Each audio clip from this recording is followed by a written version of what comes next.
Back to news. ప్రత్యామ్నాయ రాజకీయ విధానాలను ప్రజలకు వివరిస్తూ జనసేన, సిపిఎం, సిపిఐ నేతలు ప్రజల వద్దకు వెళ్తున్నారు. జనంలోకి జనసేన కార్యక్రమంతో గడప గడపకు తిరుగుతున్నారు జనసేన నేతలు. పార్టీ సిద్ధాంతాలను, ఆశయాలను ప్రజలకు వివరిస్తున్నారు.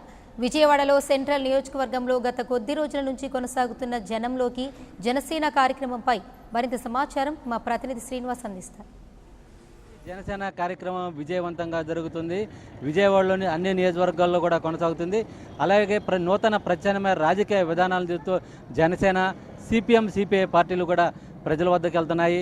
అలాగే వచ్చే ఎన్నికల్లో మూడు పార్టీలు కూడా ప్రజలకు ఏదైతే మేనిఫెస్టోలో పొందుపరిచారో అంశాలను ప్రజలకు వివరిస్తూ కూడా జనంలోకి దూసుకుపోతున్న సందర్భం కూడా కనబడుతుంది. అన్ని నియోజకవర్గాల్లో జనసేన నేతలు కలిగి తిరుగుతున్న సందర్భం కనబడుతుంది. విజయవాడ సెంట్రల్ నియోజకవర్గంలో కూడా ఈరోజు 45వ డివిజన్లో జనంలోకి జనసేన కార్యక్రమాన్ని విస్తృతంగా తీసుకెళ్లడం జరుగుతుంది. సిపిఐ, సిపిఎం అలాగే జనసేన నేతలందరూ కూడా ఈ కార్యక్రమంలో పాల్గొనడం జరుగుతుంది. అంటే ఏ విధంగా వెళ్తుంది కార్యక్రమం, ఏ విధంగా కొనసాగుతుంది? పాలనా వ్యవస్థ అంతా గాడి తప్పిందని చెప్పేసి నూతన రాజకీయ వ్యవస్థ కోసం ప్రజలందరూ ఎదురు చూస్తున్నారు. అటు తెలుగుదేశం అధికార పక్షం అయితే కానీ, ఇటు ప్రతిపక్షం అయితే కానీ, వైఎస్ఆర్సీపీ కానీ అధికారం కోసం ఒకరు అధికారాన్ని అడ్డం పెట్టుకుని దోచుకుందామని చెప్పేసి ఒకరు ఆ రాజకీయ ప్రత్యామ్నాయంలో ఒక నూతన రాజకీయ వ్యవస్థ రావాలి, నూతన మార్పు రావాలి, ఈ వ్యవస్థలో ఒక మార్పు రావాలని ఒక ముఖ్య ఉద్దేశంతో పవన్ కళ్యాణ్ గారు పార్టీ పెట్టడం జరిగింది. ప్రజలందరూ మరి జనసేన వైపు చూస్తున్నారు.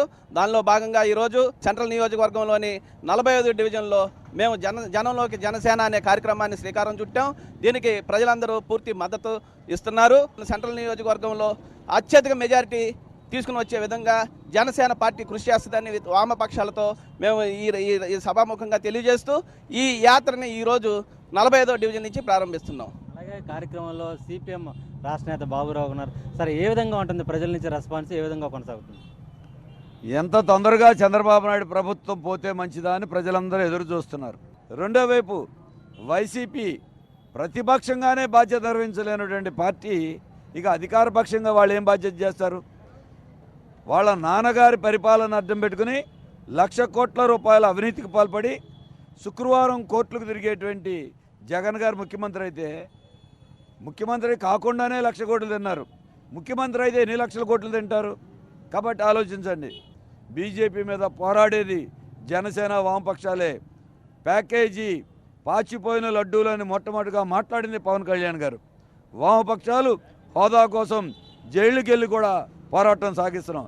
అందుకే బీజేపీ మీద నికరమైనటువంటి పోరాటం చేయగలిగింది జనసేన, కమ్యూనిస్టులు తప్ప తెలుగుదేశం, వైసీపీలు దోబూచులాడుతూ ఉంటాయి.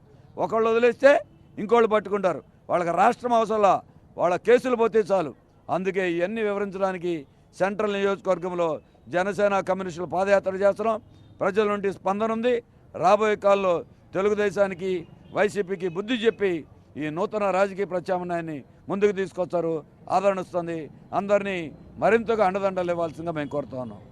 అధికార పక్షం చేస్తున్న అవినీతి కార్యక్రమాలు, అలాగే ప్రతిపక్షం చేస్తున్న ఈ ప్రజా ఉపయోగకర లేని కార్యక్రమాలన్నింటి కూడా ప్రజల్లోకి వివరిస్తూ నూతన రాజకీయ ప్రత్యామ్నాయ విధానంలో జనసేన, కమ్యూనిస్టులు కలిపి అధికారంలోకి వస్తే చేపట్టే సంక్షేమ అభివృద్ధి కార్యక్రమాలను ప్రజలకు వివరిస్తూ కూడా సెంట్రల్ నియోజకవర్గంలో నేతలు, మూడు పార్టీల నేతలు కూడా ముందుకు దూసుకుపోతున్న సందర్భం కూడా కనబడుతుంది. వీడియో